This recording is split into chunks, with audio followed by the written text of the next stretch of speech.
The 19 NORs, the testosterones, and the DHTs are all part of the prohibited list, but progesterone is not on the prohibited list.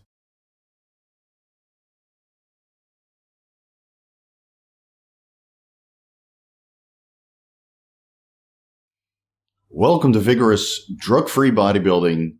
I'm Coach Steve. Let's discuss a WADA-approved stack of supplements, medications, and drugs which are not present on the World Anti-Doping Agency prohibited list of 2021. So you should still be able to call yourself a full natural bodybuilder or drug-free bodybuilder, as I like to call it. After incorporating some of the protocols discussed within, but it doesn't really apply anymore because you're taking pharmacological interventions to change your hormone profile. But I don't think you'll be able to raise your sex hormones or, some of the growth factors beyond the reference range. But you should be able to get to the top of the reference range with some of the protocols discussed within. Now, if you have one of those feminist reference ranges where your total testosterone is only allowed to go up to 800 nanograms per deciliter, well, in reality, I've seen, drug-free, 100% drug-free athletes with a total testosterone of 1,000, even 1,100 nanograms per deciliter. So that reference range is not really applicable, but you should be able to get your total testosterone out of that reference range simply because the reference range is not really working in your favor. So let's start there. Let's start with testosterone and optimize that with ashwagandha root extract, which has some data behind it that it's able to raise testosterone production and testosterone concentrations in the bloodstream. Now we're specifically looking at the KSM66 extract of ashwagandha root, which has a lot more data behind it. And there's been a lot more research on the KSM66 extract of ashwagandha root. Now, I've used that with several of my drug-free clients in conjunction, full disclaimer, full transparency, that's in conjunction with 5,000 IUs of vitamin D3, 2,000 milligrams of carnitine, that's carnitine L-tartrate, not the injectable version. And again, injectable interventions are probably a little bit further down the line for my drug-free athletes, using 400 micrograms of selenium, 100 milligrams of zinc, right? All the supplements. 5,000 milligrams of taurine, all the supplements which have a positive association with testosterone and testosterone production. And then the KSM66 extract is able to raise total testosterone concentrations a little bit more. Now, if that doesn't occur for you, let's say you do your blood work before and after this protocol, it doesn't mean that your total testosterone didn't go up, because it could be that you get more androgen receptor signaling, where your testosterone actually binds to the androgen receptor and is no longer in the bloodstream. That's where you're measuring it. You're not doing biopsies and then seeing how much of the androgen receptor actually have testosterone bound to it, right? Don't create that much scar tissue for the sake of analysis. Again, the numbers in the bloodstream are not indicative of the overall productivity that you're going to get from this protocol. So again, 5,000 IUs vitamin D3, 2,000 milligrams of carnitine, around 400 micrograms of selenium, 100 milligrams of zinc, 5,000 milligrams of taurine. Make sure you get some cholesterol in your diet because cholesterol is a building block for testosterone downstream. And then 300 milligrams to 600 milligrams of KSM66 ashwagandha root extract should be able to bring your testosterone, significantly higher. And maybe that's only 10%, maybe 20%. And again, we have to go by exercise performance to see how much of a boost you're getting from the supplementation protocol. Now, we're also trying to prevent the conversion of testosterone into estradiol. And there's several different aromatase inhibiting supplements out there or compounds which are found in nature. Again, we can't use anastrozole or exemestane or letrozole because those are all found on the doping list. So I'll put them up here on the screen.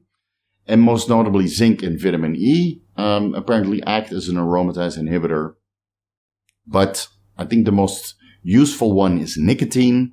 You don't have to start smoking tomorrow or start chewing. The nicotine patches or the chewing gum will do just fine. Now, given that the nicotine is inherently addictive, I'm not going to give you any dosages. yeah, you're going to have to figure that out for yourself and do your blood work, because I don't want you to start using something addictive. But it does work to keep serum estradiol concentrations under control and preserve a little bit of testosterone in the process. Now, you can reduce serum estradiol a little bit further with diindolylmethane. 100 milligrams to 200 milligrams of diindolylmethane will do. You're not preventing the conversion of testosterone into estradiol directly, but it should help with the conversion of estradiol into estrone or estriol. So now your serum estrogen is a little bit lower, a little bit more favorable, and not sending a negative signal on the hypothalamic pituitary testes axis. So it should allow you to keep your LH and FSH as high as it should be for adequate testosterone production. You can further inhibit the 5-alpha reductase enzymes with saw Palmetto. There's very limited data that saw Palmetto is able to raise testosterone concentrations. So you can start with 320 milligrams of saw Palmetto and pygium. I'm not exactly sure how much pygium is, or pygium is contained within the saw Palmetto supplements, but apparently they have a good overlapping and beneficial effect. 320 milligrams of saw Palmetto and whatever pygium, whatever is contained within. And if that doesn't work, you don't see a noticeable increase in total testosterone concentrations, or you don't notice an increase in exercise performance, you can go with 5-alpha reductase inhibitor drugs like finasteride or dutasteride, because those are not found on the prohibited list. So you can take those as desired. Now, I'm not going to be the bearer of erectile dysfunction, so you'll have to figure out the lowest effective dose by yourself, because unfortunately finasteride and dutasteride are both associated with erectile dysfunction. Now, while estradiol is somewhat suppressed to prevent negative feedback on the HPTA, you can still get estrogen-mediated anabolism and collagen synthesis with supplements. Yeah, for now they're supplements. Maybe at one point they will be classified as performance-enhancing drugs, because they certainly hold some anabolic properties, that being the Ecdysteroids and the Turkesterone. Turkesterone from Gorilla Mind is probably one of the few unopened bottles left in existence. $100? $150? $500? Wow, I'm impressed. $200? 1 Bitcoin. Sold to the guy who offered 1 Bitcoin.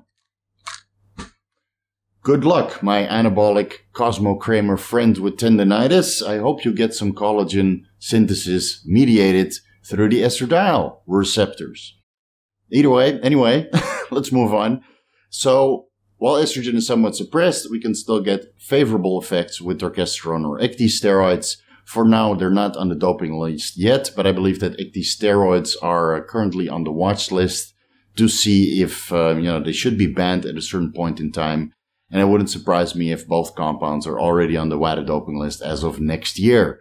Because the experiments that I ran myself and my wife, you can watch that video here about Turkesterone, dosages between 100 milligrams to 300 milligrams were, quite effective. And I would assume that Ecdysteroids work on a similar dosing protocol. So let's say 100 milligrams to 300 milligrams of either Turkesterone or Ecdysteroids for that sweet estrogen-mediated anabolism and collagen synthesis. Now, that pretty much covers the testosterone and the estradiol pathways.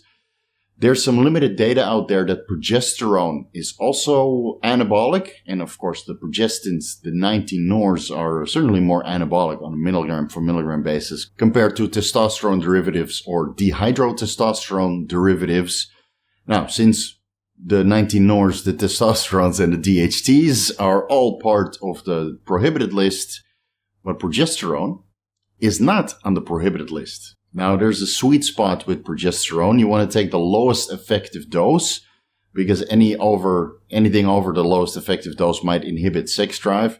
There's several animal studies out there that show that a very low dose of progesterone was able to increase sex drive and perhaps promote anabolism through the progesterone receptor.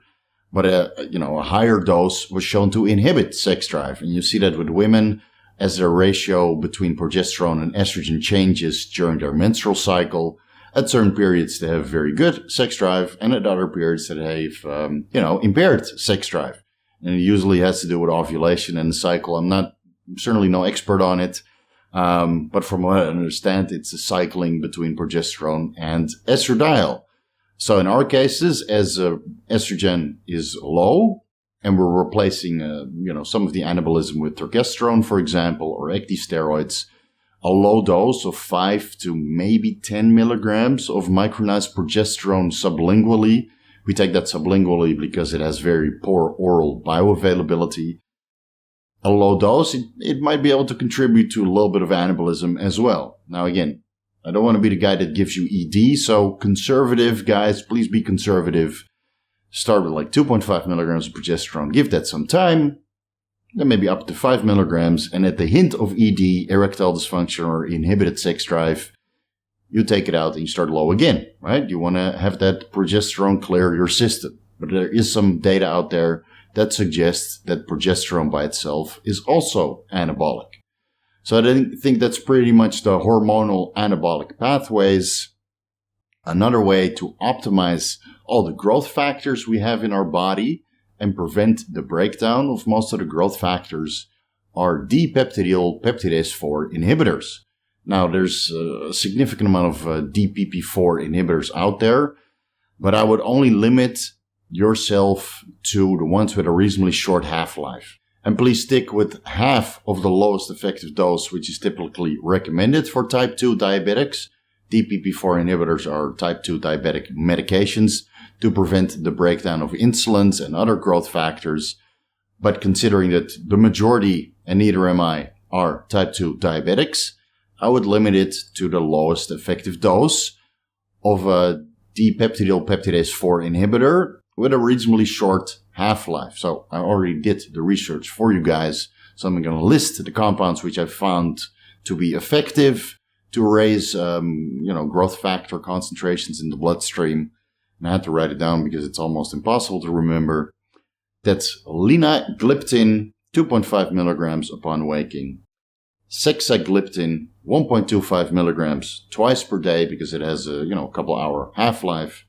Sitagliptin, 50 milligrams upon waking, or vildagliptin, 25 milligrams twice per day. That's half the lowest effective dose for people with type 2 diabetes.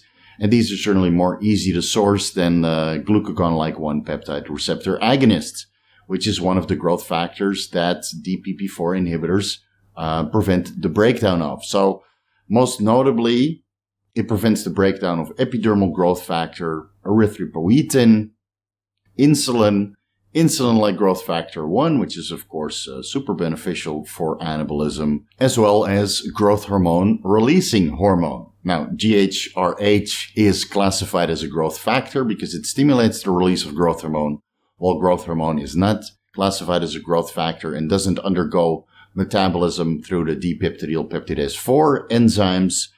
But by taking a DPP4 inhibitor, you should be able to raise serum growth hormone concentrations by inhibiting the breakdown of GHRH, which then cascades into elevated serum IGF-1 concentrations, which the metabolism is now also impaired by taking a DPP4 inhibitor. Now again, you're preventing the breakdown of erythropoietin as well, so you have to keep track of your hematocrit and your red blood cell count.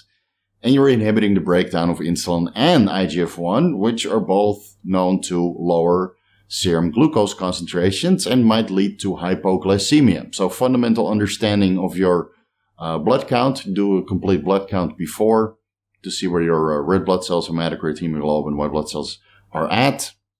And make sure you have fundamental understanding of your blood glucose concentrations before you incorporate one of these DPP4 inhibitors, because you could get some, changing results and borderline hypoglycemia or borderline polycythemia, which is basically the opposite of anemia, which is low red blood cells and low hematocrit. And polycythemia is high hematocrit and high red blood cells. So again, do your blood work before you incorporate a DPP4 inhibitor, but none of the gliptins are found on the prohibited list. So for now, you're still full natty by taking them.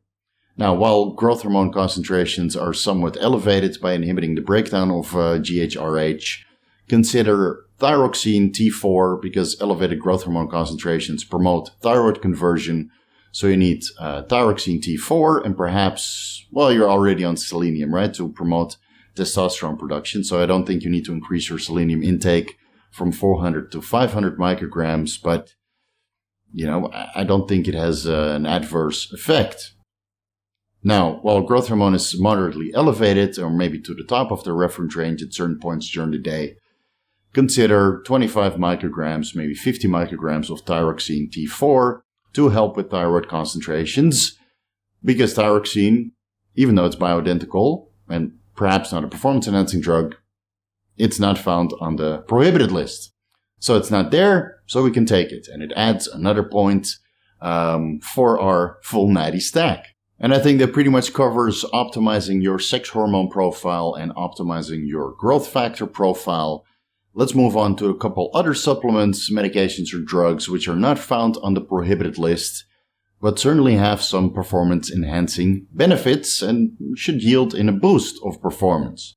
Most notably, tadalafil, or Cialis, a PDE5 inhibitor which increases nitric oxide content in the blood and allows the capillaries of the vascular system to expand slightly, which increases nutrient delivery as well as carbon dioxide excretion from metabolically active tissues. Now, 5 milligrams of Cialis upon waking will suffice. It has a 36-hour half-life, so it will compound and overlap with continuous use. So I would limit it to 5 milligrams of Cialis because 20 milligrams of Cialis might enhance a couple other body parts, and we're trying to optimize, when you're trying to optimize performance at those body parts, maybe 20 milligrams is sufficient. But while we're trying to optimize exercise performance, 5 milligrams Cialis is more than enough. And feel free to experiment with Viagra or Levitra, sildenafil or vardenafil, because the PDE5 inhibitors are not on the doping list either. Alpha-2 adrenergic receptor antagonists, like Yohimbine or Revulsine, are also not on the doping list. So if you're trying to get a little bit of exercise performance and fat loss, Yohimbine or Revulsine are both beneficial. And this is a little bit of a hack. Now, normally we would take Yohimbine and Revulsine upon an empty stomach, right? Because we want to get the most amount of fat loss in a fasted state. But when you take these alpha-2 adrenergic receptor antagonists with a alpha-2 adrenergic receptor agonist, that being Alkmetine sulfate, both at a low dose pre-workout, even though they do opposing effects, the combination is highly beneficial to increase your exercise performance. And we're trying to not get an overlap of alpha-2 adrenergic receptor binding or antagonism. We're trying to get the lowest effective dose of both. So let's say 3 to 6 milligrams of Revulsine or Yohimbine, or a combination of 3 milligrams Revulsine and 3 milligrams Yohimbine with 750 milligrams of Alkmetine sulfate as your pre-workout. Now, don't expect a significant amount of fat loss from this alpha-2 receptor stack because these compounds work a little bit in opposing ways, and most people don't train fasted anyway. But you should notice a significant boost in exercise performance by antagonizing and agonizing the alpha-2 adrenergic receptors at the same time, again, with the lowest effective dose. And while we're on the subject of increasing exercise performance, there are a couple other supplements and medications out there which are not on the prohibited list, which certainly act in a performance-enhancing drug way, albeit that they're not classified as a PED. One of them being ubiquinol, 100 milligrams to 400 milligrams, combined with 250 milligrams of shilajit fulvic acid, and 40 milligrams or 20 to 40 milligrams of PQQ. I did a video about that.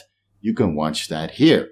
Now, the prohibited list specifically mentions modulators of the adenosine monophosphate activated protein kinase pathway, that being SR9009 or GW1516, for example. But injectable ATP is simply the product of adenosine monophosphate kinase. It's not AMP, it's ATP, adenosine triphosphate, basically injectable energy. It's not on the doping list, so you should be able to take it. A combination of alpha-GPC, dimethylamino, ethanol, DMAE, and huperzine A is highly beneficial to increase exercise performance. Some of the Gorilla Mind supplements contain this specific combination, and whether that's the nootropic formulations or the pre-workouts, I found that an effective dose is 300 milligrams of alpha-GPC combined with 375 milligrams of dimethylamino, ethanol, and 200 micrograms of huperzine A, which prevents the breakdown of alpha-GPC. So it makes it a little bit more effective. Another compound which is not found on the doping list, but even though a lot of its close derivatives are, being Synephrine, 20, 30, maybe even 50 milligrams of Synephrine as a pre-workout. Again, not in combination with DMAA or DMAE, just by itself will give a significant boost in exercise performance. And I think that pretty much covers everything that's not on the prohibited list that I know will yield a significant boost, whether that's in strength, size, overall muscularity, or exercise performance. I really hope that helps. Thank you guys so much for watching. If you're looking for the most comprehensive guides to bodybuilding pharmacology, you can find those ebooks on my website, VigorousSteve.com/shop. Personalized advice is always available. Contact me through the contact form. If you're interested, you can find the rates to the services in the services section. Follow me on Instagram, Vigorous Crew. You guys know what to do. Thank you guys so much for watching, and I'll see you in the next episodes, my half-natty friends.